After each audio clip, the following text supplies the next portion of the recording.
Hello everyone, this is Val Sada. This is a quick review of how to use the matrix method in organizing yourself as far as nursing research articles that you're collecting for an evidence-based practice project. So I'm going to use a personal example of a piece of work that I recently completed in my graduate work in my PhD program. So you get a sense of what the format is and how to develop a good table. So you'll notice that this is a document that I've created in Google Sheets, which is available to you through your Husson account here. Just go on to your Google Drive, and up in the right hand corner up here there's a little icon. Click on that and then click on Google Sheets. Pick blank and you can start using the sheet.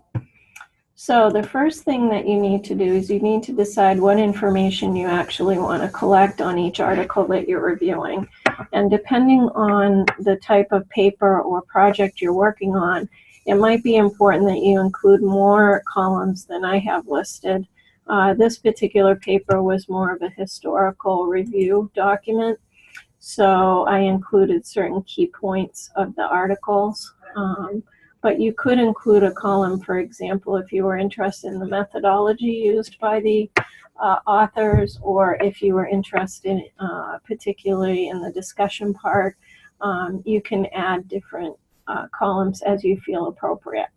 For the purposes of my particular paper, I had 5 columns. The first column I listed is the author of the article, and you'll notice that some are people and some are organizations.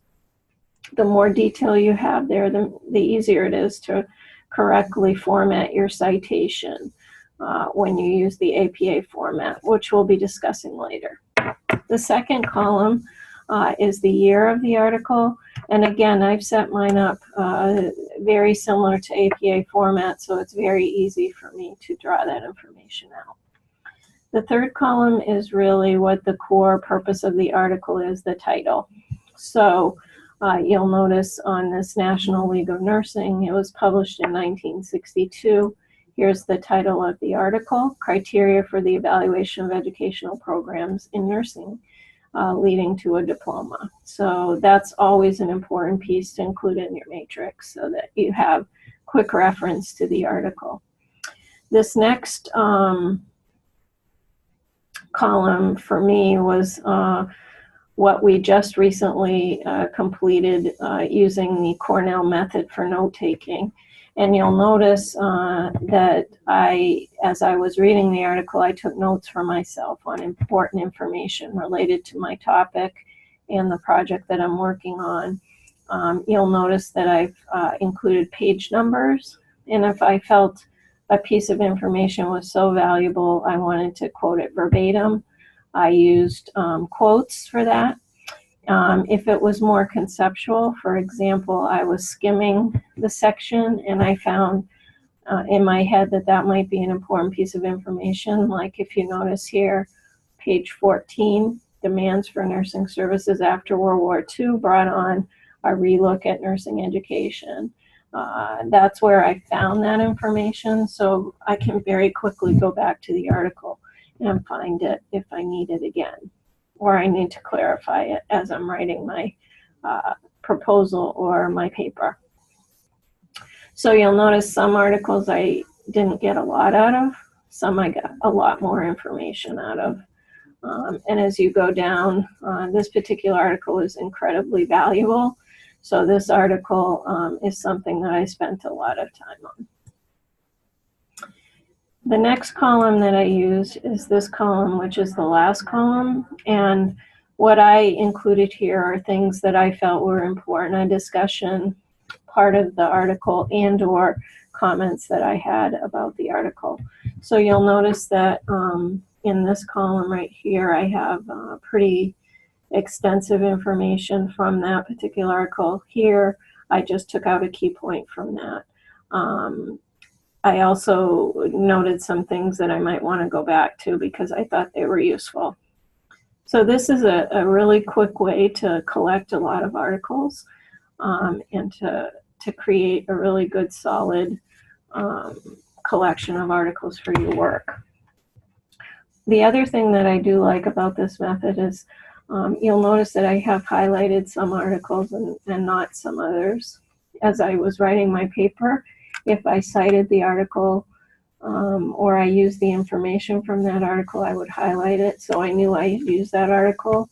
And you'll notice here the School of Nursing Cincinnati, Ohio announcement of courses. I didn't really use that article much in the work, so I did not highlight it. I didn't need to use that article in my paper. So that's the method.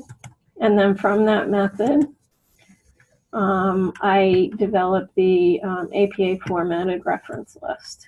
And you'll notice that there's a lot of articles in there.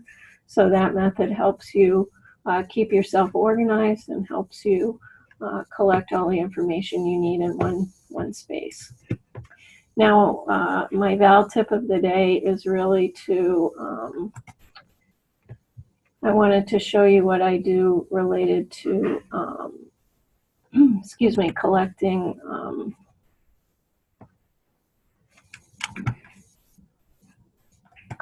actual articles themselves. If you go to your Google Drive, there's a great way to organize yourself using folders, and that's actually very highly recommended in the Matrix method.